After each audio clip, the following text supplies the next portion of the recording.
Yeah. The other day, La otra I noche met this estaba en una fly chick fiesta from y me Panama. encontré con un You know what I'm muchacho. saying? Richie is so fine. I like him so much. We've been going out for 5 months and we spend almost every day together. We text each other all the time. He's so crazy. He does stupid things just to make me laugh. And when we walk down the street, he always holds my hand. I don't care what everyone in school says about him being a player. I know he's just with me, and he tells me all the time he's mine. Even my girl Alicia thinks he's perfect for me. She's my best friend and she knows me better than anyone else. We tell each other everything. But now that I'm with Richie, I don't get to spend as much time with Alicia. Before him, me and Alicia did everything together. Everything. We went shopping, hung out in the neighborhood, slept over each other's houses. Even when we did nothing at all, it was the most fun ever. We had conversations that were so deep. It's never been that way with anyone, not even Richie.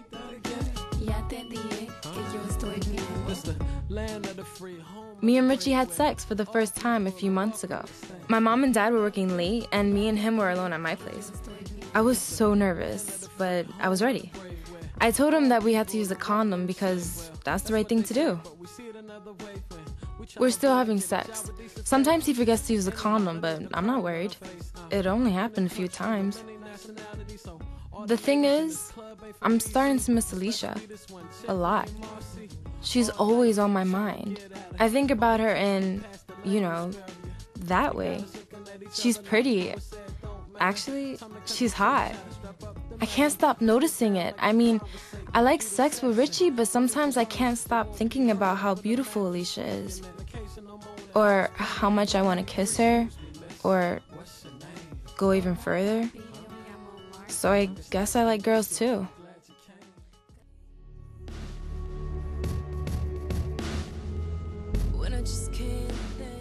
I've been thinking about Alicia all the time. Even when I'm with Richie, I'm still so into him, but I'm into her too. I want to talk to her about it, but I'm scared. What if she freaks out and it messes up our friendship? I don't trust my other friends enough to tell them. They talk way too much. And my parents? They'd probably kick me out. And now I'm stressed about me and Richie too. I know he cares about me. I know it. But it's hard not to believe the things I hear about him in school.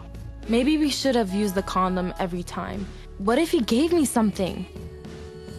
Or what if I'm pregnant? There's gotta be someone I can talk to about all of this.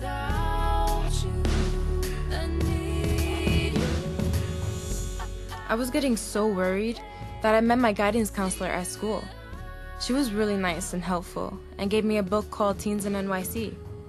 It had all these clinics and services that I never knew about before. I noticed a clinic near where I live that was LGBTQ friendly. Plus, it was completely free and private. I bookmarked the page and promised myself I'll go later that day. I need to talk to someone. I might as well try this.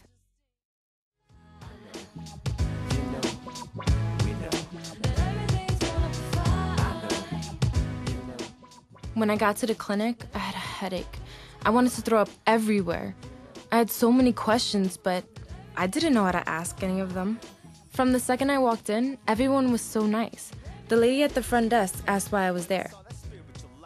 I told her I wanted to talk to someone because I didn't always use a condom, and I was worried. I thought she'd yell at me, but she smiled. Told me she was glad I came in, and gave me some forms to fill out. She told me that I could talk to someone in just a few minutes. When I met the health educator, I told her that I was worried because I didn't always use a condom. She reminded me that as long as I still want to have sex with Richie, he needs to use a condom every time to prevent pregnancy and STIs. She said that I should talk to him so that he knows how important this is to me. Then she told me something I didn't know before. She said that I should always use a condom plus one other kind of protection to keep from getting pregnant. I learned about lots of different birth controls I could use. She had a few questions about my body and the last time I had sex. Then she had me pee in a cup so they could do a pregnancy test and a test for STIs, just to make sure everything was okay. I never even had to undress. It only took a few minutes for her to come back and tell me I wasn't pregnant. I was so relieved. The results for the STI test will be back in a week. She said knowing if I had something is much better than not knowing. If I know, I can do something about it. Finally, I brought up my feelings for Alicia. My face got red and my heart started pounding. She said that feelings like that are totally normal, and it's okay to talk about them. She said that no matter who I have sex with, it's important that the person I choose makes me happy and respects me by waiting until I'm ready. She told me to go to the NYC teen website to find out even more. I felt so much better after we were done talking, and I could come back anytime if I had more questions. After that, the doctor came in to meet me. She was so friendly and helpful. She took me to the exam room and told me more about the birth control pill and exactly how it should be used. Before I left, I decided that taking the pill was the right way to go for me. Just making that decision made me feel even better. I took my first one right there in the office. I don't have it all figured out yet, but I do know that I found a great place to start. This was my first visit to the clinic, and it won't be my last. Hi, my name's Kayla. I played Samantha in the video you just saw. Having sex comes with responsibility. Samantha learned that there are people she can talk to confidentially about her feelings, sex, and relationships.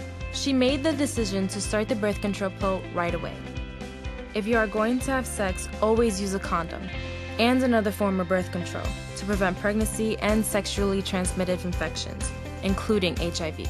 If you are a teenager in New York City, there are places you can go for free confidential sexual health services. It's easy to find somewhere to go, and you don't need permission from anyone to get services.